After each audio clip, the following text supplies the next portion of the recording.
জননেত্রী শেখ হাসিনা এই 64 জেলার মানুষের জন্য কি না করেছে, আর সেই জননেত্রী শেখ হাসিনার আপনারা ক্ষমতায় রাখতে পারলেন না, তারে খেদাই দিলেন।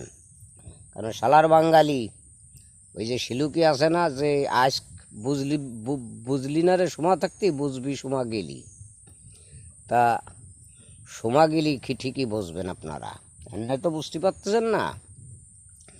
তা আমি 64 জেলার মানুষেরা বলতে চাই, এরম নেত্রী আর হয়তো জীবনে পাবেন না। কিন্তু সোনার ডিম পাড়া হাঁস ধরে রাখতে পারলেন না আপনারা। তা আমরাও সামনে দেখবো যে আপনারা কোন দল ক্ষমতায় আসার, কোন দল আপনাকে হোগার ভিতর তেল দিয়ে খেসে, এইটা দেখার জন্য বসে থাকলাম। জয় আমার বাংলাদেশের মানুষের, জয় আমার বঙ্গবন্ধুর, জয় আমার জননেত্রী শেখ হাসিনার।